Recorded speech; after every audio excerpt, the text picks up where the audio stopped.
जो उसकी उम्र है 60 सर, वो जाके लाइन में खड़ा रहेगा 5 घंटे एज ए सीनियर सिटीजन, ये नहीं होता। ये हक इनको साथ लेकर चलो, इंशाअल्लाह ताला हिंदुस्तान के अंदर कोई मैं का लाल अपने को ललकारने वाला नहीं होगा।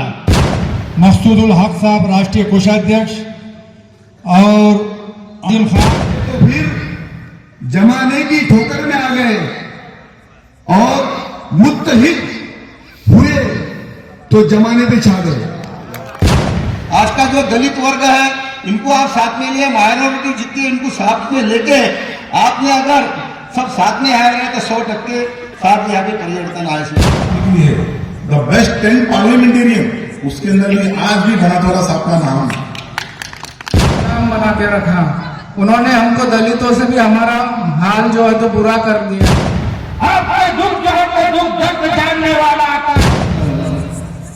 खामोश मिजाजे तुम्हें जीने नहीं देगी, इस दौर में जीना है तो कोहराम मचा दो। तो खुलूस दिल से आया, मुझे किसी की जरूरत नहीं। इसी के साथ जैसे मैं खुलूस दिल के साथ आया, ऐसे हमारे सदर मोहतरम बाबा ठेकेदार और दूसरे अफराद वो भी खुलूस दिल समोर येऊन राजकारणात समाजकारणात आलं पाहिजे। पॉलिटिकल लाइन आपसे जुड़ी खबरों के लिए सब्सक्राइब करिए। इसलिए कि खामगांव के अंदर मुस्लिम लीग का परचम लहराने में सबसे बड़ी ज्यादा उसने मदद की है। उनका तहे दिल से शुक्रिया भी अदा करता हूं और खास तौर से खामगांव के नौजवान, बुजुर्ग और बच्चों से भी यह मैं ताकीद करता हूं कि मुस्लिम लीग की तरफ देखो, मुस्लिम लीग की तरफ जुड़ो, मुस्लिम लीग के साथ दो, क्योंकि आने वाला वक्त बहुत खतरनाक है। मैं अगर बोलना चाहूं तो मुझे पूरी रात भी बसनी होंगी, लेकिन मैं टाइम की कमी की वजह से मुख्तसर बात ये कहता हूं, खामगांव के अंदर मेरे नौजवान, बुजुर्ग भाइयों और पर्दा नशीन बहनों, अपने आप को संभालो, अपने आप को सोचने पे मजबूर करो कि महाराष्ट्र के अंदर फिर से वो मुस्लिम लीग का सद लहलाता हरा परचम यहाँ पर खामगांव में आ चुका है। लिहाजा आप तमाम से गुजारिश है मेरी कि उस सद हिलाली परचम को मजबूती से, एकता से मुत्तहिद होकर उसको मजबूती से पकड़कर नाराए तकबीर, नाराए तकबीर, इस नारे को लेकर चलना होगा। और आने वाले इलेक्शन में जब तक हमारा कोई वजूद नहीं, हमारी कोई एक बिसात नहीं, हमको हमारा वजूद बनाना है। वजूद बनाने के लिए हम कारपोरेटर, काउंसलर, आमदार, खासदार, इसके लिए हमको तैयारी करना है। लिहाजा हर बात हर नौजवान ने यहाँ पर तो समझा दिया, अच्छे तरीके से बयान कर दिया। लिहाजा मैं उस बात को फिर से दोहराना नहीं चाहता। लिहाजा मुस्लिम लीग खामगांव के अंदर आ चुकी है। सबसे हिलाली परचम तले हर एक खामगांव का नौजवान, बुजुर्ग, भाई बहन, माँ बहन, हर एक को इसके नीचे आना होगा। हर एक को इसके नीचे आकर अपने मसले को दूर करने की कोशिश करना होगा। लिहाजा मैं इमरान साहब का तहे दिल से शुक्रिया अदा करता हूं, क्योंकि इतने अंदर खामगांव होने के बावजूद भी महाराष्ट्र में खामगांव से शुरुआत हो रही है। मेरे भाई बहुत बहुत शुक्रिया। और डॉक्टर नावेद साहब, ये जो खामगांव के लोग हैं, आज 10 ही सही, लेकिन ये परचम को मजबूती से पकड़ने वाले हैं। आप इनके साथ रहो, इनकी सुनो, इनको साथ लेकर चलो। इंशाअल्लाह ताला हिंदुस्तान के अंदर कोई मैं का लाल अपने को ललकारने वाला नहीं होगा। 4 दिन हुए भगवा पहन लिया, अपने आप को क्या करना, तो बस ठहरे मुसलमान, बोलो अनाप शनाप। इसलिए क्योंकि यूनिटी खत्म हो गई है, मुसलमान की रहबरी खत्म हो चुकी है, मुसलमान का परचम खत्म हो चुका है। और मैं और एक बात बताना चाहता हूं, सेकुलर होने की वजह से यहाँ पर 2 कौम ऐसी है हिंदुस्तान के अंदर, जो एक जगह जमा हो जाए तो हिंदुस्तान के 4% को कहीं मुंह छुपाने को जगह नहीं मिलेगी। लिहाजा भाइयों, फिर और मैं एक मर्तबा कह रहा हूं, इंशाअल्लाह ताला नेक्स्ट टाइम में जब आऊंगा तो तफसील से गुफ्तगू होगी। और अभी मेरी बेगम ने कांग्रेस पक्ष छोड़ के इसमें प्रवेश कर दी। मेरी इमरान भाई से मुलाकात औरंगाबाद से आते वक्त हमारे सलीम भाई परवनी के जो महाराष्ट्र सेक्रेटरी है, इन्होंने आज दूसरी बार मैं मिला इमरान भाई से। तो इमरान भाई से मैं बात अच्छी किया, 1-2 घंटे तकरीबन जानने के अंदर अच्छा वक्त लिया और उन्होंने मुझे बोले तौकीर भाई आपको 19 तारीख को आना पड़ेगा, ईद मिलादी जलसे के टाइम पे हम खामगांव में काम ले रहे हैं।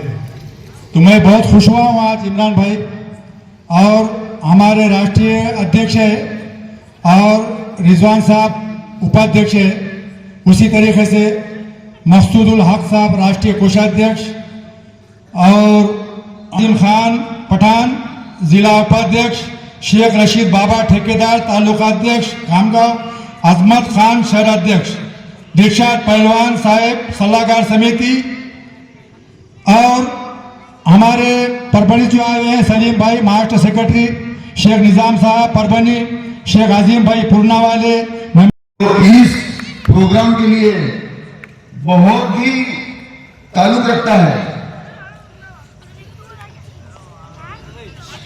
तेल नफरत का है जिन दियों में, तेल नफरत का है जिन दियों में, वो बुझेंगे यकीनन किसी दिन। तेल नफरत का है जिन दियों में, वो बुझेंगे यकीनन किसी दिन। हम चराके मोहब्बत है, हम तो आंधियों में भी जलना जानते हैं। अब मुस्लिम लीग का मतलब यह है कि सभी मुस्लिम भाई एक झाड़ के तले आ जाए और सभी जो हमारे भाई बिखरे हुए हैं,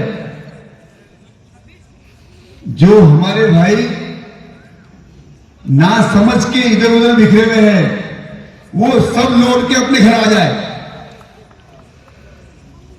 वो अगर लौट के अपने घर आ गए तो यकीनन हम कहीं भी झंडा फहरा सकते हैं। सिर्फ बात यह है कि हमारे उन भाइयों को समझाएगा कौन? हमारे उन भाइयों को समझाएगा कौन? अब कुरैशी साहब आ गए, अब ये हम उन्हीं के खंधे के ऊपर ये जवाबदारी डालते हैं।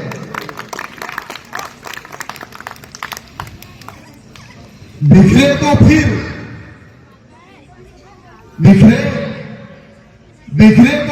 जमाने की ठोकर में आ गए। बिखरे तो फिर जमाने की ठोकर में आ गए और मुत्तहिद हुए तो जमाने पे छा गए। हमें मुत्तहिद होना है। जब तक हम एकजुट नहीं हो पाएंगे तब तक हम कुछ नहीं कर पाएंगे। लोगों के पीछे आगे बढ़ो, पीछे आगे बढ़ो। हम तुम्हारे साथ में ये कहते कहते हमारे जिंदगियां गुजर गई। अब हमको आगे बढ़ना है और लोगों ने हमारे लिए नारे लगाना चाहिए कि कुरैशी साहब आगे बढ़ो, हम तुम्हारे साथ हैं। तो बात बनेगी। नहीं तो कुरैशी साहब आए और कुरैशी साहब चले जाएंगे और फिर हम बिगड़ जाएंगे। इसका कोई मतलब नहीं है। हमको एकजुट होना है। जैसा सालवे साहब ने बोले, शाहू फुले आंबेडकर के विचार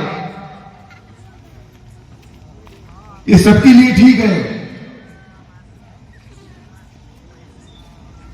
जो हमारे कुरान में लिखा है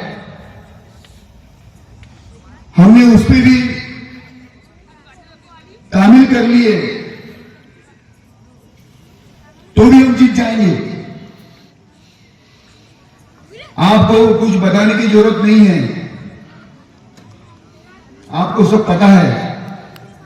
पानी कहां मुड़ रहा है, कौन सी दीवार कच्ची है, हमारे में से कौन सी दीवार कच्ची है, यह भी सबको मालूम है। अब वो दीवार को पक्की कैसी करना है,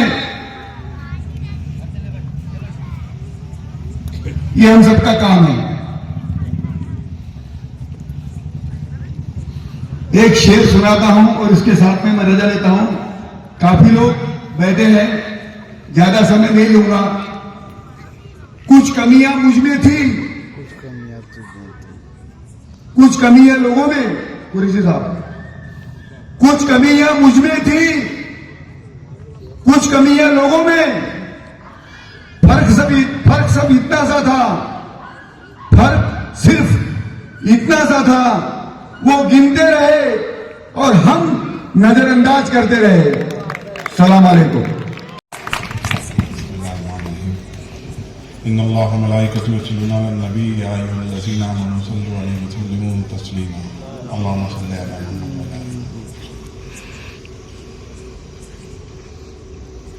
वक्त बहुत कम है, हमें कानून का एहतराम करना है।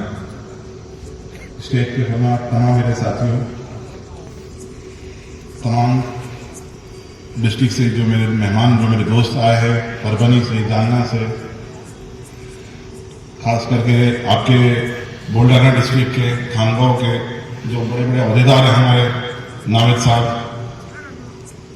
अंजुम भाई, आजम भाई, सलीम भाई और तमाम साथियों, मेरे दिलशाद पहलवान साहब, बुजुर्गों, दोस्तों, अस्सलाम वालेकुम।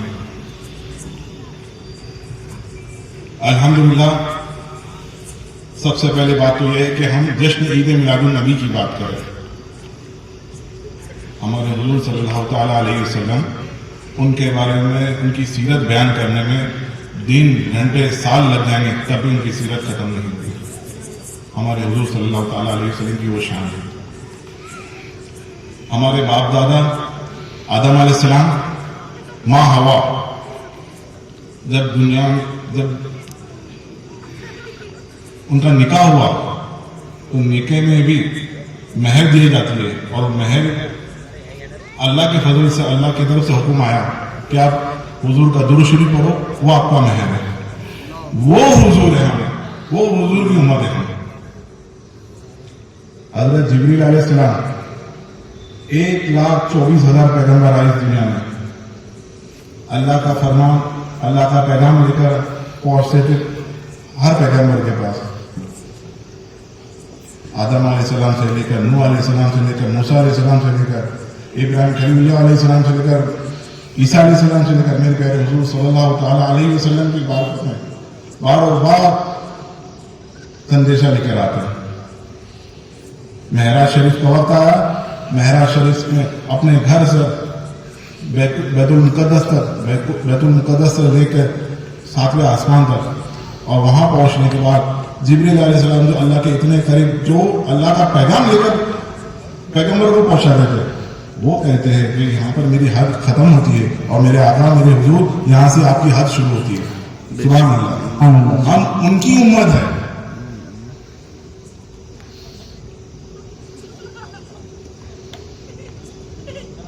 अल्हम्दुलिल्लाह, हम सब जो यहाँ जमा है, एक हरे परचम तले महाराष्ट्र मुस्लिम लीग की इफ्तिताह। महाराष्ट्र मुस्लिम लीग की जो इफ्तिताह, वो इस तरह से हुई कि आली जनाब गुलाम महमूद बनातवाला साहब, जो वो ऐसी शख्सियत जो आपके इस खानगांव में आखिरी 2007 में आकर गए, थोड़ी देर के लिए, सिर्फ 2 मिनट के लिए सूरह फातिहा पढ़ ली जाए।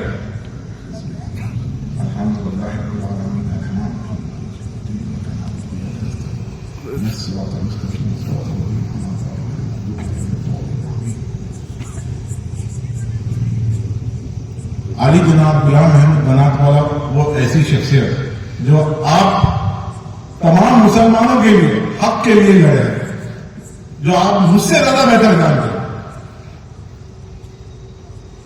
इमरजेंसी का वक्त था, शाहबानों का केस था, बाबर मजीद की शहादत था, हर वक्त में अली जनाब गुलाम महमूद बनातवाला साहब की लौकी आवाज। अल्हम्दुलिल्लाह, हर जगह पर उन्होंने अपनी कामयाबी पाई।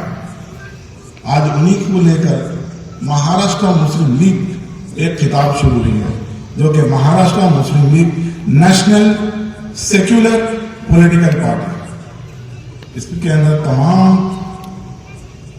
मुसलमान, हिंदू, क्रिश्चियन और तमाम सिख और तमाम जितने भी है, हम सब मिलकर ये जमात को, ये पॉलिटिकल पार्टी को आगे बढ़ाए। अली जनाब गुलाम अहमद बनातुल्लाह साहब का एक कहना था कि वो अपने दामन निचोड़ ले तो फरिश्ते वजू कर ले, उनका किरदार वो है। आज भी पार्लियामेंट के अंदर जो किताब निकली है द बेस्ट 10 पार्लियामेंटेरियन, उसके अंदर भी आज भी बनातुल्लाह साहब का नाम है। द बेस्ट 10 पार्लियामेंट, यानी 1 से लेकर 10 तक के जो बेस्ट पार्लियामेंटेरियन स्पीचेस देने वाले इंसान, आज भी उन्हीं का रिकॉर्ड उसमें मौजूद है। वो शख्सियत की बात कर रहा हूं। उनके साथ मेरा 20 साल गुजरा है, तमाम उनके साथ रहा हूं। उन्होंने जब दुनिया छोड़ के गए, जवानी से लेकर बुढ़ापे तक उन्होंने सिर्फ कौम की खिदमत की है, सिर्फ कौम की। और आखिर जब दुनिया से जब रुखसत हुए, ना पीछे औलाद छोड़ के गए और ना कोई जागे। साफ सुथरा किरदार था, साफ सुथरे किरदार से चले गए और आज भी उनका नाम गूंजता है, आज भी उनका नाम गूंजता है। ये किरदार है उनका। मेरे पीछे बनातुल्लाह साहब का साया है, साथ है। अल्हम्दुलिल्लाह इस वजह से हम सब यहां जमा है, महाराष्ट्र मुस्लिम लीग के नाम से। आप लोग मुझे सिर्फ बनातुल्लाह साहब के नाम से भी जानते हो। मेरा एक दूसरा भी बात है, आप सब जानते हो बाला साहेब ठाकरे, जो कि पूरे महाराष्ट्र के अंदर बच्चा बच्चा जानता है बाला साहब ठाकरे साहब को। उनके जो चहीते, एक बहुत ही चहीते और करीबी एक नेता है, नेता थे जनाब साबिर शेख साहब, जो कि लेबर मिनिस्टर भी रह चुके हैं। मैं उनका दामाद भी हूं। उनका भी किरदार इसी तरह से था। उन्होंने जिंदगी में सिर्फ अपनी पॉलिटिकल पार्टी, अपना बैकग्राउंड, अपने तरीके से जिंदगी खत्म होने के बाद ना उनके पीछे उनकी कोई औलाद है और ना ही उनकी कोई जागीर है। उनका भी किरदार इसी तरह से। आज उन्हीं के तरफ से नक्शो कदम से हम इधर पे आपके सामने हैं कि अपने पीछे भी कोई ऐसी बात नहीं है, सिर्फ लौटा आपके सामने खड़ा हूं। आप लोगों से ताकत, आपसे लोगों से ताबन चाहता हूं। ताबन इस बात की कि महाराष्ट्र मुस्लिम लीग को आप मजबूत करें। ये महाराष्ट्र मुस्लिम लीग ये वो जमात है जो आप लोगों के हक के लिए, आप लोगों के हर बात के लिए आगे बढ़ेगी। हमारे जो मुद्दे हैं, तमाम हिंदुस्तान भर के लोगों का रिजर्वेशन। आज आप रिजर्वेशन की बात करते हो, खाली बोलते हो, इम्प्लीमेंट करके रख देते हो। ये तरीका नहीं होता। खाली लॉलीपॉप दे रहे हो। कितने भी लोग पॉलिटिकल पार्टी आ रही है, चला रही है, मुसलमानों को सिर्फ इस्तेमाल किया जा रहा है। ये बात तो हकीकत है। जितने भी मेरे पीछे, मेरे से पहले जितने भी बोले, बेहतरीन तरीके से इस्तेमाल किया जा रहा है। अब वो वक्त नहीं रहा मेरे दोस्तों, मेरे भाइयों, अब वो वक्त नहीं रहा। वो ताबेदारी, हाथ जोड़कर, हाथ बांधकर पीछे खड़ा रहना, अब वो वक्त नहीं है। अब साझेदारी का वक्त है, साझेदारी का वक्त है। और साझेदारी के लिए ये जो जमात है महाराष्ट्र मुस्लिम लीग, ये एक पॉलिटिकल पार्टी है, कोई एनजीओ नहीं है, ये पॉलिटिकल पार्टी है। महाराष्ट्र से ये इफ्तिताह हुई है महाराष्ट्र मुस्लिम लीग की इस खामगांव सरजमीन से। और ये ऐलान करते हैं महाराष्ट्र के आने वाले एमएलए इलेक्शन में 288 सीट्स में महाराष्ट्र मुस्लिम लीग अपने उम्मीदवार लड़ाएगी इंशाअल्लाह। आप लोगों से सिर्फ हम यही चाहते हैं कि आप लोगों का साथ चाहिए, आप लोगों का ताबूत चाहिए। जो बुल्डाना है, बुल्डाना के अंदर ये खामगांव है जिसके अंदर मेरे अजीज दोस्त नाविद साहब देशमुख साहब है, जो कि बुल्डाना डिस्ट्रिक्ट के सदर है। मेरे अंजुम भाई जो हमारे पेरेंट बॉडी के अंदर महाराष्ट्र के सेक्रेटरी है, मेरे सलीम भाई हैं, आजम भाई है, जो इस खामगांव की सरजमीन से जो शुरू किए हमने, तो उसकी गूंज दिल्ली की पार्लियामेंट तक गूंजे इंशाअल्लाह।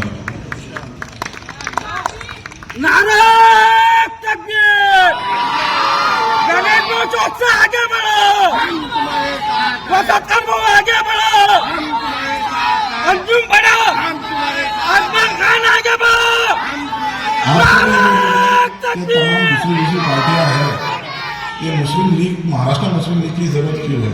महाराष्ट्र मुस्लिम लीग की जरूरत इस वजह से है कि आपके हक के लिए, हर बात के लिए महाराष्ट्र मुस्लिम लीग आगे रहेगी इंशाल्लाह। ये बोलकर मेरे बात मैं अपनी खत्म करता हूँ। शुक्रिया, अल्लाह हाफ़िज़।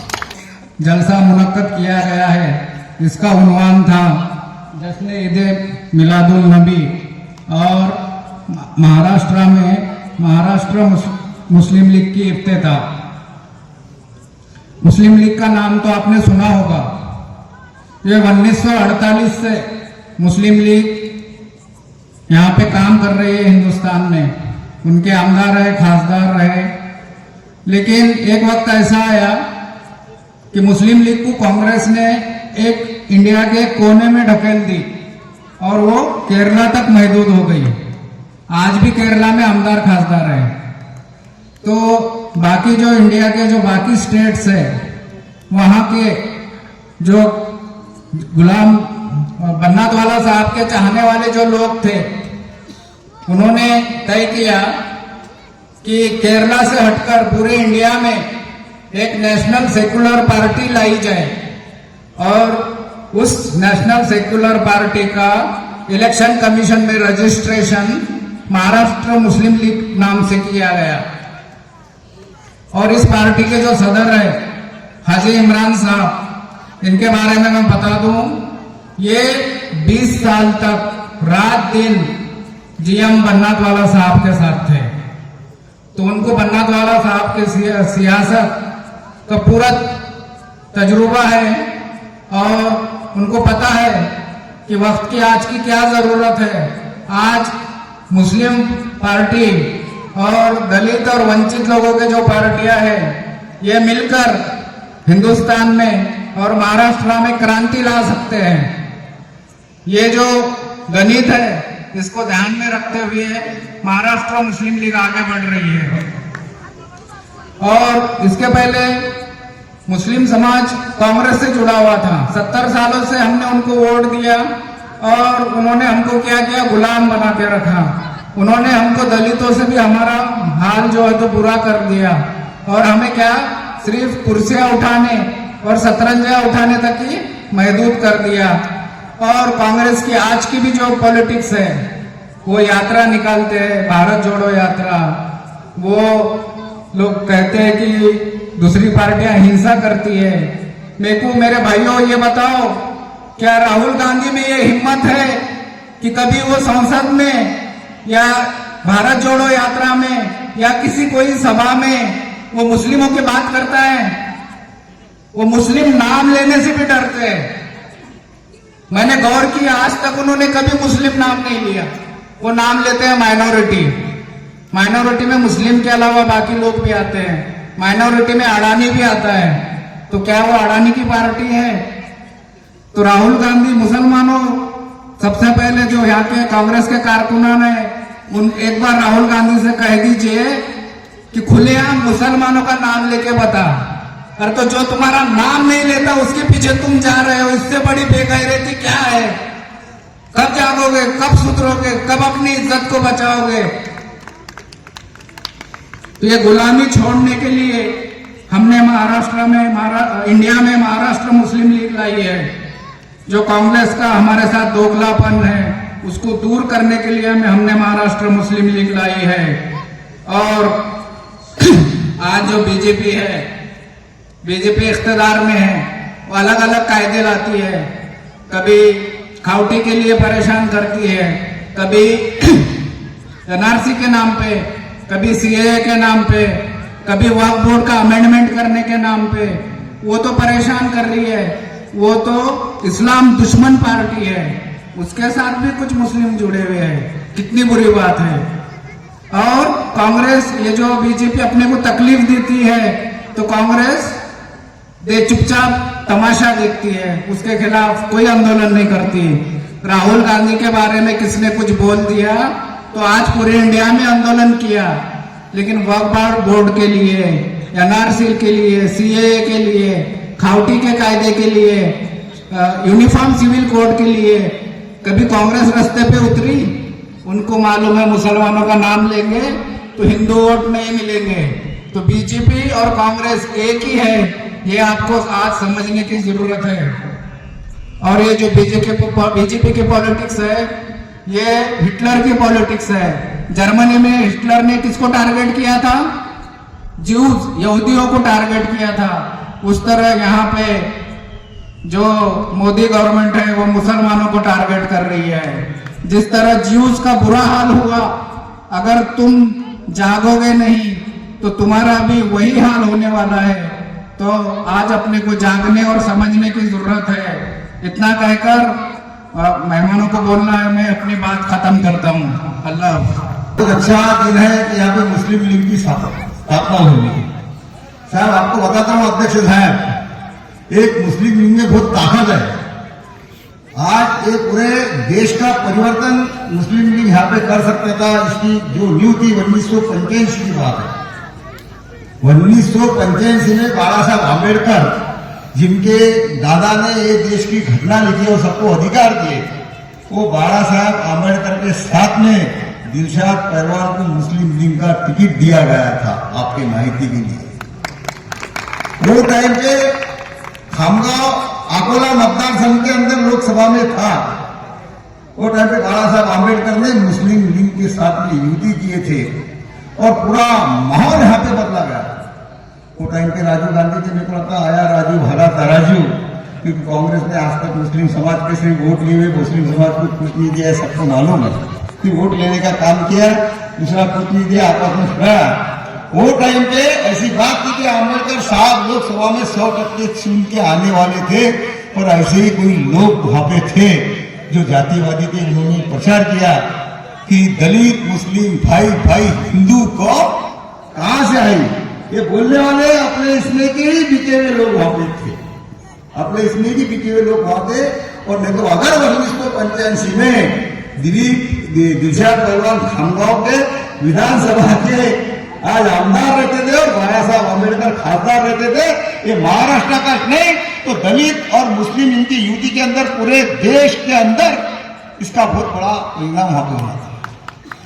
ध्यान रखो, आज मुस्लिम लीग है, आज ये छोटा छोटा पार्टियां हैं, इसके वजह से आज वजूद यहाँ पे टिके हुआ है। आज ही आपने आपने देखा होगा कि आज भी नरेंद्र मोदी ने वन इलेक्शन, वन देश एक इलेक्शन यहाँ पे रखे हुआ है। बहुत घातक इलेक्शन है सर। आज ये छोटे छोटे पार्टियां जो है, इन्होंने नेस्तनाबूद होना, यही उनकी नीति है। आज आप देखे रहे होंगे कि उसके विरोध में आज कांग्रेस भी इतना ज्यादा बोल रही नहीं, क्योंकि कांग्रेस को भी छोटा पार्टी वहां पे नहीं होना है, ऐसी परिस्थिति यहाँ पे है। मेरा कहना है मुस्लिम लीग की यहाँ पे स्थापना की गई, बहुत अच्छी बात है। और उसके बाद में डॉक्टर देशमुख साहब को यहाँ पे दिया गया, एक अच्छे डॉक्टर है उनको यहाँ पे दिया गया। आप लोग उसको समझिए, आज का जो दलित वर्ग है इनको आप साथ में लिए, माइनॉरिटी जितनी इनको साथ में लेके आपने अगर सब साथ में आए रहे तो 100% साथ यहाँ पे परिवर्तन आया सिवा रहता है। आज अपन देखेंगे कि आज अपने को लोकसभा विधानसभा में वहां पे अपने को कैंडिडेट अपने खड़े रहेंगे, अपन चुन के नहीं आएंगे, कभी अपना वजूद वहां पे टिकने को ना। आप देख रहे हैं क्या, अपन देख रहे हैं कि आज जो बीजेपी यहाँ पे सत्ते में आई हुई है, आप देख रहे हैं कि जो बीजेपी सत्ता में यहाँ पे आई हुई है, आज उसके अंदर जो अटल बिहारी वाजपेयी थे अकेली वहां पे निशाने लेके वहां पे थे, आज उन्होंने पूरी सत्ता यहाँ पे काबिज कर ली है। इसलिए परिवर्तन होने के लिए एक दिया काम में आ सकता है। ये ऐसे नवीन देशमुख साहब अगर यहाँ पे आए, आज अपन लोकसभा विधानसभा में अगर सीट दी है, जो खामगांव के नगर परिषद में जो लाखों करोड़ों का भ्रष्टाचार वहां पे हुआ है, अपन साथ में मिलकर छोटा पार्टी मिलकर ये नगर परिषद का भ्रष्टाचार यहाँ पे बंद कर सकते, नगर परिषद में अपन लोगों को चुन के ला सकते हैं। पर आप लोगों ने ख्याल देने को ये बड़े बड़े भ्रष्टाचार हो रहे। आज नगर साहब रहेंगे, आज ये बोलेंगे भाई इनको आज अपने इन्होंने यहाँ पे पक्ष लिया, ये जो पक्ष है ये बीजेपी के हो रहे हैं, ये ऐसी चर्चा वहां पे किए जाएंगी, ये बात के ऊपर ख्याल देना नहीं है। आज प्रकाश आंबेडकर यहाँ पे लड़ रहे हैं, आज ओबीसी मुस्लिम समाज के आज आपको इसके जो अभी जो लोकसभा यहाँ पे हुई, लोकसभा के अंदर बाबा साहब आंबेडकर को कहा गया कि ये बीजेपी की बी टीम वहां पे। क्या बोला था बाबा साहब आंबेडकर ने?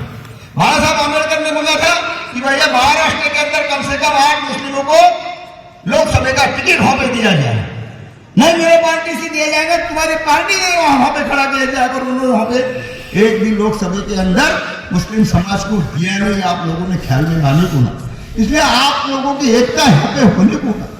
आज अपन देख रहे हैं, ज्यादा वक्त नहीं लेता, बहुत लोग यहाँ पे आए हुए हैं, आज देख रहे हैं आज ये जो पार्टियां हैं ये जातिवाद यहाँ पे फैला रही है। अरे हिंदुस्तान है, अरे हिंदुस्तान में सिर्फ हिंदू नहीं है, यहाँ पर अपन देखेंगे सिख है, ईसाई है, आपके हर धर्म के लोग हैं, वही हिसाब से मुस्लिम समाज के लोग यहाँ पे है। अरे जातियां फैलाने का काम यहाँ पे कर रहे हैं। अरे ये देश के स्वतंत्र के अंदर सिर्फ हिंदुओं ने जान नहीं दी है, तो मुस्लिम का भी उतना योगदान ये हिंदुस्तान के इतिहास में वहां पे लिखेगा। वो बोलता आज की पार्टी एक आखिर का एक बताता हूं, आज की जो ये जितनी पार्टियां है ये सब जातिवाद यहाँ पे फैला रही है। अरे लोग टूट जाते हैं एक घर बनाने में, लोग टूट जाते हैं घर बनाने में, तुम्हें तरस नहीं आता बस्तियां जलाने में।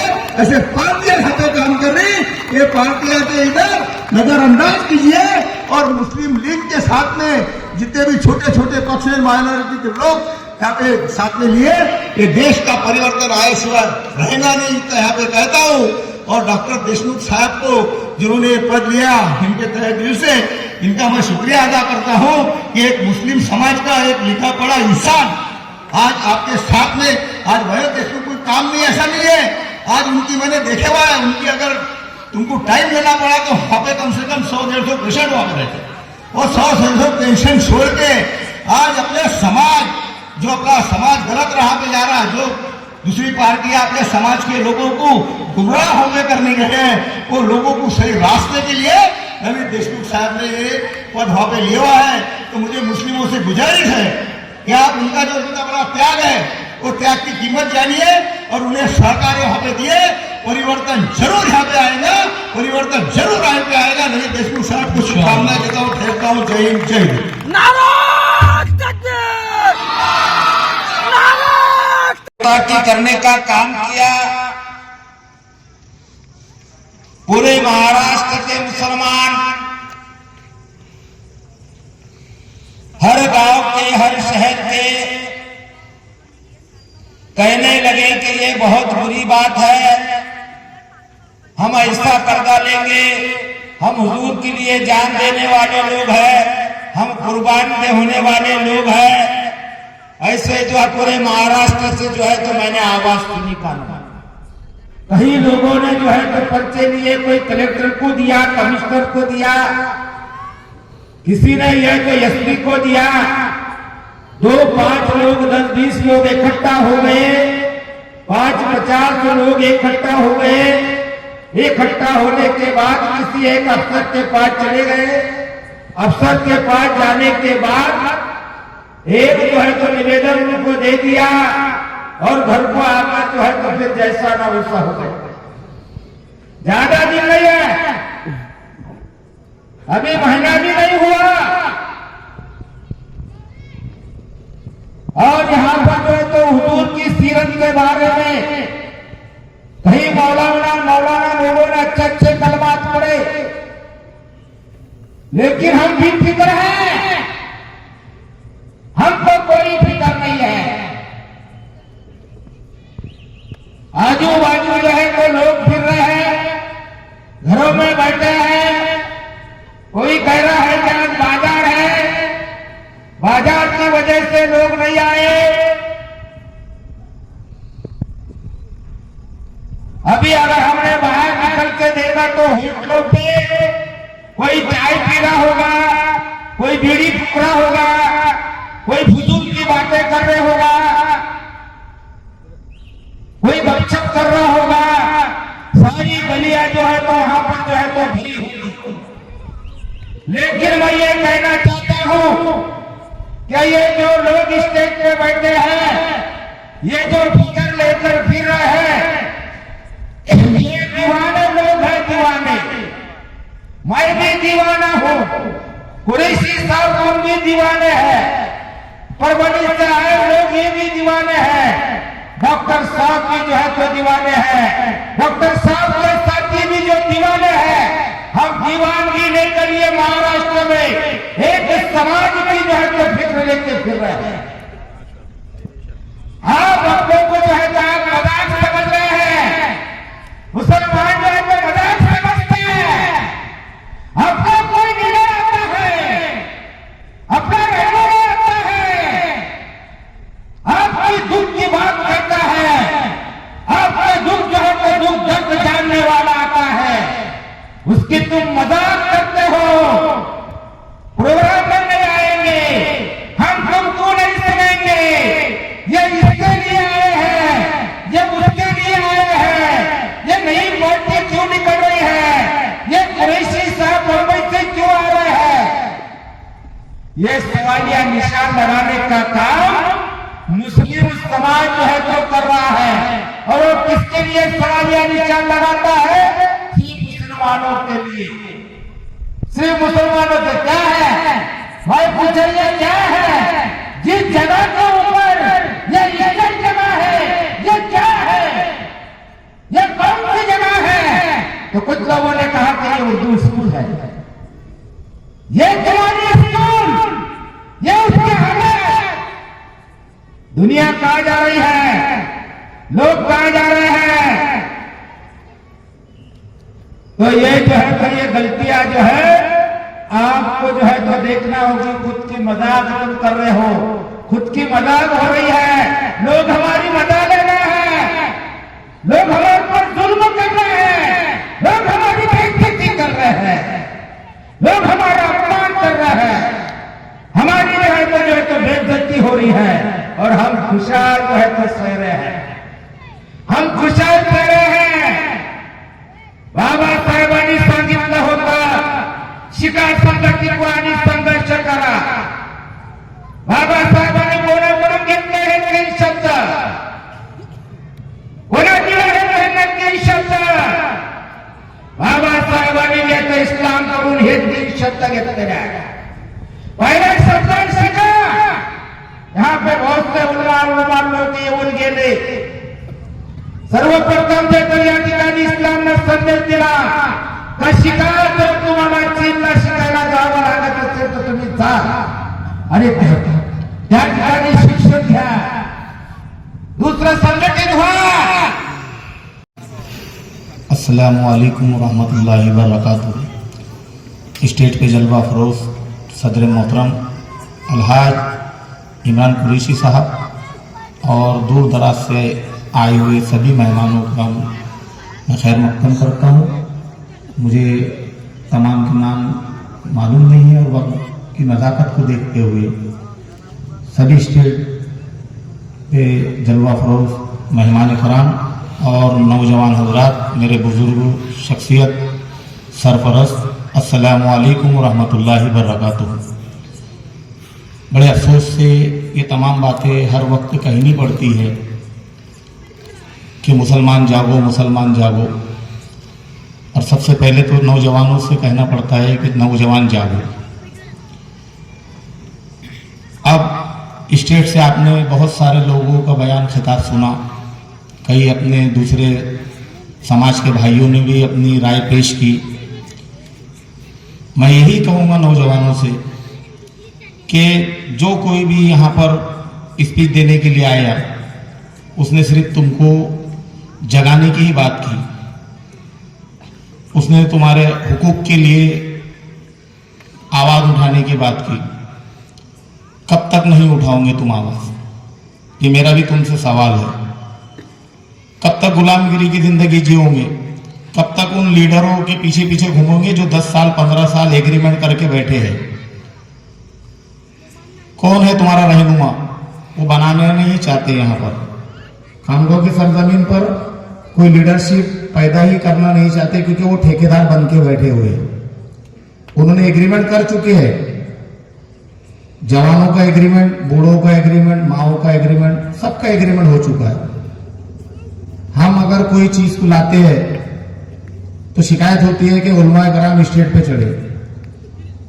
उलमाए कराम को भी उलमाए कराम के जो रोक रहे हैं स्टेट पे आने से, उसकी असल वजह भी तुम ही लोग हो, क्योंकि वो चढ़ते स्टेट पर, तुम उनको अफसाना बना देते। अब उलमाए कराम आगे नहीं आएंगे तो फिर गंदे लोग ही आगे आएंगे ना। वही लोग आएंगे, सियासत वही करेंगे, और फिर तुम बोलते कि भाई हमारे हुकूक को मारा जा रहा है। इसकी असल वजह भी तुम ही लोग हो। कब तक मुत्तहिद नहीं होंगे तुम, कब तक अपना कुछ एक रहनुमा नहीं बनाएंगे। अभी की बात है अल्हम्दुलिल्लाह, हमारे बड़े भाई ने जो पहले कहा वो बीत चुकी है अभी से। गुलिस्ता 3-4 रोज से ये प्रकरण चलाया जा रहा खामगांव के अंदर कि वो सभा होने वाली है, उसमें कोई जवान मत जाओ। मेरे को भी फोन आए, जिन नौजवान बच्चों को मैंने उससे जोड़ा, वो कभी किसी पार्टी में थे या कभी किसी के हमरुमा थे, तो उनको फोन करके बोला गया। तो मैं उनसे दरखास्त करता हूं कि तुम कहां सोए थे अब तक? जब आज उनके बैनरों पे पोस्टर दिखे तो तुमको उनकी हकीकत याद आ गई। और उन नौजवानों से भी गुजारिश करता कि देखो समझ जाओ, जब तक तुम छुपे हुए थे तो कोई तुमको पूछता ना था। जिस दिन तुम बाहर बैनर पर आए तुम्हारी इज्जत बढ़ गई। बड़ी कि नहीं बड़ी इज्जत? तुमको फोन आना शुरू हुई कि नहीं हुई? मैं लीडर नहीं बनना चाहता। अल्हम्दुलिल्लाह जो नौजवान आगे बढ़ेगा मैं उसके चप्पलें उठाने को तैयार हूं, चप्पलें उठाने को तैयार हूं खामगांव की सरजमीन पर। मुझे लीडरशिप की जरूरत नहीं है। मैं जवानों से यही कहना चाहता हूं कि जो तुम्हारे हुकूक की बात करे वो भी खुले ऐलान उसका साथ दो। बिकना बंद कर दो, शतरंज उठाना बंद कर दो, पीछे जाकर उनके नारे मारना बंद कर दो, उनके सामने मुद्दे रखो। जब भी इलेक्शन आया एक एग्रीमेंट तैयार करो कि अगर तुम इस तरह के काम हमारे करेंगे तो ही हम तुमको वोट देंगे, तो ही तुम्हारा नारा मारेंगे। करेंगे इंशाल्लाह। ये मुस्लिम लीग पार्टी सिर्फ कौम के रहबरी के लिए, और इसमें जो उलमाए कराम ऊपर रहबरी कर रहे, उसी को ध्यान में रखकर अल्हम्दुलिल्लाह मैं तो खुलूस दिल से आया, मुझे किसी की जरूरत नहीं। इसी के साथ जैसे मैं खुलूस दिल के साथ आया, ऐसे हमारे सदर मोहतरम बाबा ठेकेदार और दूसरे अफराद वो भी खुलूस दिल से आए। अल्हम्दुलिल्लाह हम पर इल्जाम लगाने वालों पहले अपने गिरेबान में झांक लो। बाबा ठेकेदार को किसी की जरूरत नहीं। अल्हम्दुलिल्लाह अल्लाह ने इतना मालो दर दिया कि वो चाहे तो अभी तुमको खरीद सकते, तुमको भी खरीद सकते। इसलिए मेहरबानी कर कर किसी पे तंज के उंगली मत उठाओ। तुमको तुम्हारी सियासत मुबारक, हमको हमारी सियासत करन दो। हमारी सियासत हम सिर्फ कौम मुस्लिम के लिए करना चाहते कि जो इक्तदार, जो वकार शहर खामगांव का मर चुका है, सुला दिया गया है। क्या वाकिफ नहीं है तुम खामगांव की सरजमीन से? बताओ नगर परिषद के अंदर कौन है तुम्हारा? जब मुस्लिम औरतें ऐसे घूम रही है राशन कार्ड लेकर, आधार कार्ड लेकर, तो कोई उनको बताने वाला भी नहीं है, कोई उनको समझाने वाला भी नहीं है। वो हमारे गैर मुस्लिम भाइयों से रास्ता तलाश करती है। फिर क्या होता है? फिर अपन बोलते हैं कि भाई मुसलमान औरतें घूम रही है। बनाए क्यों? किसी नगर सेवक ने एक ऑफिस खोला मस्तान चौक में कि जहां मुसलमान औरतें जमा होकर उनकी रहबरी करे जाए? ये काम नहीं करेगा कोई। और ये काम करने के लिए अगर कोई बोलेगा तो उसको फोन आ जाएगा, इधर से फोन आ जाएगा, प्रेशर डाला जाएगा, उससे डराया जाएगा, भाइयों से डराया जाएगा। अल्हम्दुलिल्लाह मैं कौम मिल्लत के वास्ते आया हूं सामने। मेरा मकसद यही है कि जो नौजवानों के दिल के जज्बात है, जो मर रहे हैं, उसको उभारना है अल्हम्दुलिल्लाह, और उनकी हक की बात ऊपर तक पहुंचाना है। इतने 2 लफ्ज कहकर मैं अपनी जगह देता हूँ। अस्सलामु अलैकुम रहमतुल्लाहि व बरकातुहू। प्रत्येक तरुणांनी समोर येऊन राजकारणात, समाजकारणात आलं पाहिजे व आपल्या हक्काच्या मागण्याकरता लढलं पाहिजे। याकरता माझी ही नवीन चळवळ सुरू झालेली आहे। मला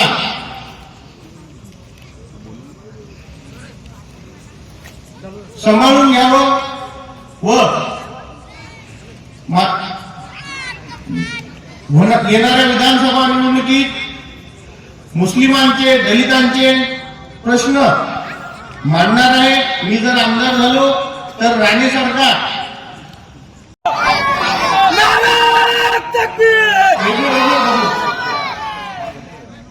मैं तमाम मेहमान, जो हर समाज के, हर मज़ाहिब के लोग जो हमारे दावतनामे पे यहाँ तशरीफ लाए, तमाम मेहमानों का शुक्रिया अदा करता हूँ। और एक शेर के साथ इस प्रोग्राम को इख्तिताम करता हूँ, इस प्रोग्राम को खत्म करता हूँ। खामोश मिजाजे तुम्हें जीने नहीं देगी, इस दौर में जीना है तो कोहराम मचा दो। इतना कहकर मैं तमाम मेहमानों का शुक्रिया अदा करता हूँ और इस प्रोग्राम को खत्म करने के लिए चाहता हूँ। अल्हम्दुलिल्लाह हम यहाँ जमा हुए हैं जश्न ईद मिलाद नबी। हमारे नबी, उनका पैगाम क्या है? उनका पैगाम है इंसानियत। इंसानियत बोले तो सिर्फ हमारे में नहीं, पूरे कौम के लिए होती है। आज इंसानियत क्या है? हाँ, हमारा हक मारा जा रहा है, हिजाब को हटाया जा रहा है, शरीयत को खत्म कोशिश करनी जा रही है। और ये सिर्फ मुसलमानों के लिए नहीं है, ये हर कौमों के लिए। आज हम अगर देखा जाए रिजर्वेशन के हिसाब से बात करें तो रिजर्वेशन मराठा को भी क्या मिल रहा है? आज रिजर्वेशन में कास्ट सर्टिफिकेट बनाने के लिए बोला जाता है 1967 का प्रूफ लेके आओ। अरे कहां से होगा, जबकि आधार कार्ड 2012 का बना है। और अगर किसी के पास अगर बर्थ सर्टिफिकेट कुछ भी मिल जाता है तो जो उसकी उम्र है 60 सर, वो जाके लाइन में खड़ा रहेगा 5 घंटे एज अ सीनियर सिटीजन। ये नहीं होता, ये हक हमारा मारा जा रहा है। हमारा हक हमको चाहिए, इसके लिए हमें अपने को आपको आगे बढ़ना होगा। अपनी बस्ती अपना नेता, हमको बाहर वाला नेता नहीं चाहिए। आप खुद चुनिए, आप अपना नेता खुद चुनिए, उससे काम कराइए, अपने बीच रखिए, मेहनत करिए। अल्लाह के फजल से अल्लाह को आपको एक बार फिर से मौका मिला है, जो कि महाराष्ट्र मुस्लिम लीग नाम में दम है। अल्हम्दुलिल्लाह ये आपकी टीम है, ये आपकी पार्टी है। आप इसके वजह से आप चुनिए और काम करिए, विंग्स बनाइए, Maharashtra Muslim league youth league बनाइए, काम करिए। अल्लाह के फजल से आपके खामगांव में ये अपनी बुनियाद शुरू हुई है। मैं तहे दिल से शुक्रिया अदा करता हूँ अंजुम साहब का, डॉक्टर नावेद साहब का, बाबा ठेकेदार साहब का और अजमल साहब का। इन्होंने बहुत तहे दिल से मेहनत की है। अल्लाह उनको कामयाब करे और आप लोग उनका खूब काम दे, खूब साथ दे। इंशाल्लाह हमें कामयाबी मिलेगी। और मैं यही बोलूंगा, not only for Muslim, all secular party, all secular party. इसके लिए हम सिर्फ महाराष्ट्र मुस्लिम हमारी नहीं बोलेंगे, आमची महाराष्ट्र मुस्लिम लीग इंशाल्लाह कामयाब होंगे और आगे बढ़ेंगे। अल्लाह हाफिज।